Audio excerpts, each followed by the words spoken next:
दोस्तों, गौतम बुद्ध एक अत्यंत महान धर्मगुरु थे जिन्होंने बौद्ध धर्म की स्थापना की थी। उनकी विचारधारा के अनुसार ईश्वर या परमेश्वर के अस्तित्व को उन्होंने मान्य नहीं किया था। इसके पीछे कई कारण थे जो हम इस कहानी में जानेंगे। दोस्तों, काफी समय पहले की बात है। एक राजकुमार गौतम नामक बच्चा पैदा हुआ। वह राजा शुद्धोदन और रानी माया देवी के यहाँ जन्मित हुआ था।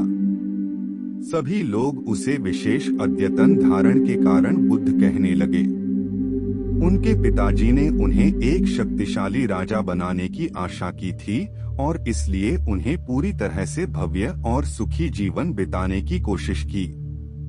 इसलिए उन्होंने अपने पुत्र को प्रतिसप्रेक्ष्य की बातें दिखाई जो साधारण लोगों के लिए न तो देखी जा सकती थीं और न ही उन्हें जानने की जरूरत थी। बुद्ध की बचपन से ही बौद्ध धर्म के विचारों में आकर्षित हो जाने की खुशी रही होगी। उन्हें अंतर्दृष्टि थी और वे विचारधारा के गहराइयों को समझने में लगे रहते थे। जब उनकी उम्र 29 वर्ष हुई तो एक दिन वे अपने महल के अंदर निकलकर संयम का व्रत लेने के लिए गए। अपनी यात्रा में उन्हें बहुत सारे दुख देखने को मिले, जैसे बूढ़े लोग, बीमार लोग, मरने वाले लोग आदि। ये सब चीजें उन्हें बहुत प्रभावित करती थीं। उन्होंने इन सभी संदेहजनक मुद्दों पर ध्यान दिया जो उनके मन में उठ रहे थे। वे यह जानने के लिए चिंतित थे कि ऐसा दुख क्यों होता है और इससे कैसे छुटकारा पाया जा सकता है। बुद्ध ने अपने जीवन को एक समय समय पर मेधावी तपस्वी के रूप में गुजारा, जब वे अपने मन को शांत और शुद्ध बनाने की कोशिश करते थे। एक दिन उन्होंने गहरे ध्यान के समय अपनी पूरी अंतर्दृष्टि को समेटकर एक नगर में प्रवेश किया, जहां उन्होंने लोगों को उद्धार के लिए एक नया ज्ञान दिया। वे नगर में एक बड़ी भीड़ भी चला रहे थे। वे अपने संदेश को उन लोगों तक पहुंचाने के लिए उनके प्रति विचारधारा और व्यावहारिक उपायों को अपनाते थे। उनके संदेश ने लोगों को आत्मोद्धार और सुख की राह दिखाई।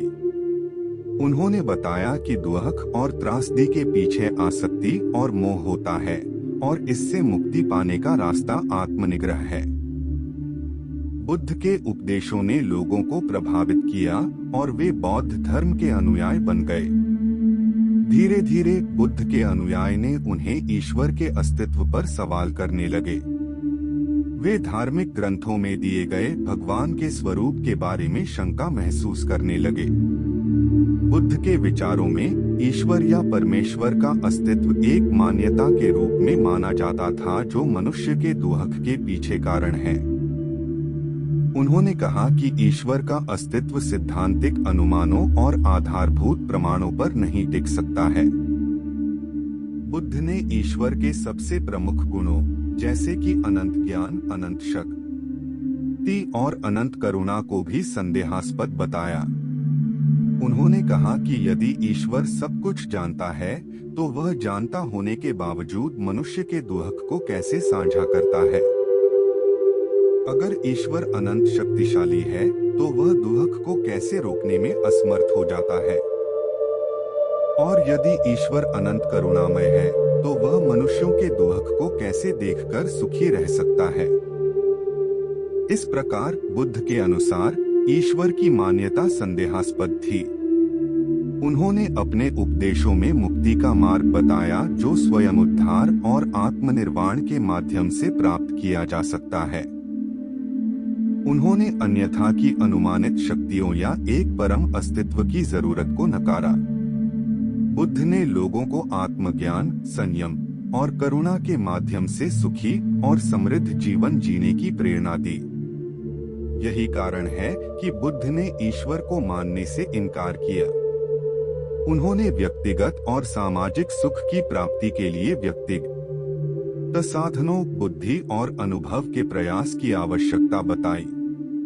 ईश्वर या परमेश्वर की जगह बुद्ध ने मनुष्य की स्वतंत्रता, ज्ञान और सामरिक संघर्ष की महत्ता को स्थान दिया।